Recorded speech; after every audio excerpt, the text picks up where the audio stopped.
how can we use n-gram word models, which are character models and word models. Now we'll focus only on word models. How can we use n-gram word models to detect spam emails? Let's look. Typically, spam emails will look something like this, and regular emails, also known as hams, non-spam emails, look something like this. The challenge here is, given this text, which is marked as a spam, this text marked as a spam, and this text marked as ham. In other words, what we have is, here's my input and here's my output. We would like to somehow be able to take this input and predict whether this input text is a spam or a ham, if it's a regular mail or not. Now, one approach to do this that we have been seeing until now, the first approach, approach 1, is the language modeling approach. That is, what we do is we define two models, we build two models, two n-gram models. We define one n-gram model to sort of model the probability that a given text is a spam. So what we want to do is build an n-gram model for all the spam emails. So n-gram for all the spam emails. We take all the spam emails, and then finally what we can calculate is, given any message, we can calculate the probability that this message is a spam. Similarly, we can take all the data in the regular email, ham email, and create another n-gram model that, after training on the regular ham data set, will give you the probability that this message is a ham, is a regular email. So basically we have two models. One model that gives you the probability that the message is a spam, and one more model that gives you the probability that it's a ham.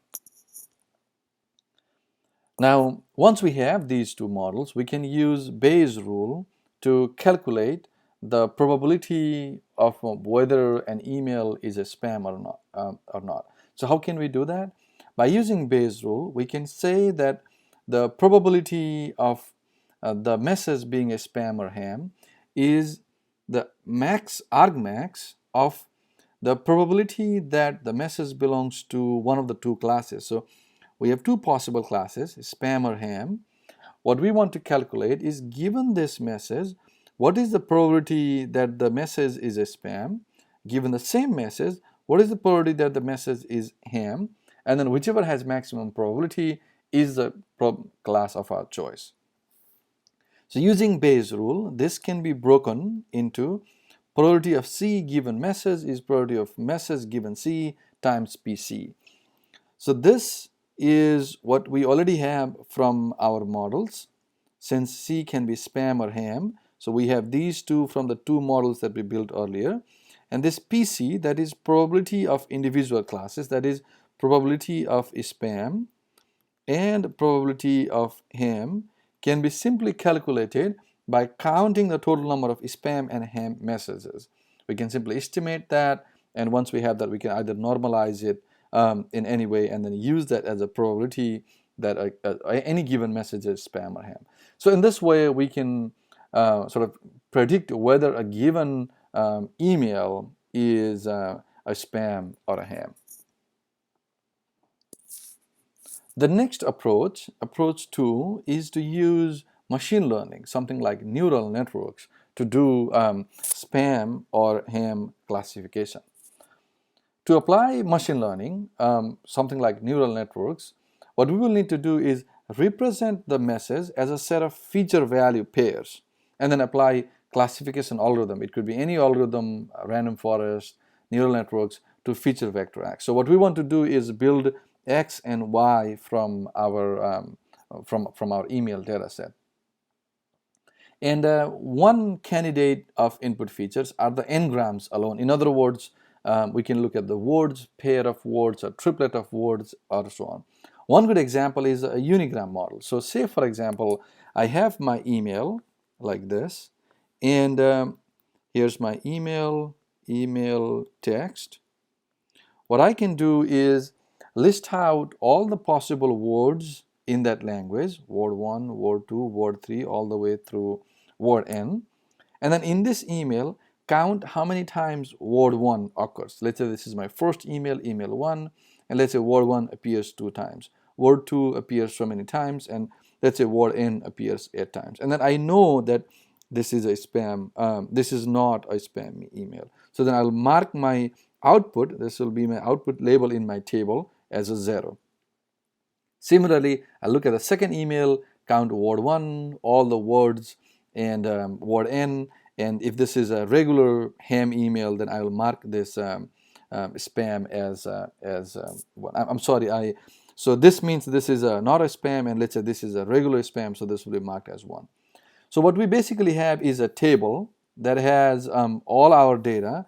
These are our input columns, and this is our output column. And now we can use classification algorithm to classify these examples. Now there are some interesting things here. Since in a language there can be many words, say for example if a language has 100,000 words, then the feature vector is 100,000 long. That means that each email will be represented by a vector of 100,000 values. 100,000 values. What this also means is our input columns there are 100,000 number of input columns. And for a very short email message, it is very likely that most of the features will be zeros, because one short email cannot contain all the words. And another important thing to keep in mind is, even if we have this, let's say I only have let's say around 1,000 different word dictionary, and I'm only capturing only 1,000 words, then even if I'm using unigram models, that is, I'm looking at the word frequencies, I can count the words in the email, how many times they occur, but the relative relationship between the words is lost. In other words, I could have one email in which we can have something like send money, and another email which says money is sent. Then these two emails are sort of captured in the same way, because the order of the words is not taken into account using this approach.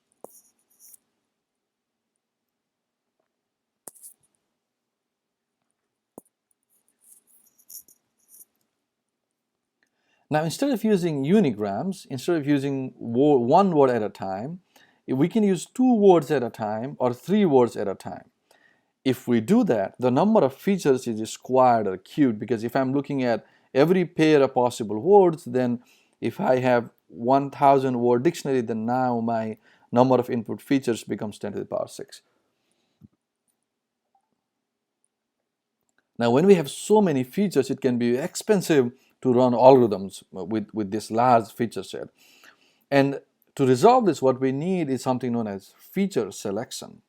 So with feature selection, what we can do is often a large number of features can be reduced to as little as a few hundred features. In other words, many of the words that we may look are irrelevant or not needed, and we can remove all of those counts, and what we end up is from this very large number of columns to a matrix with a smaller number of columns. And this is achieved through feature reduction.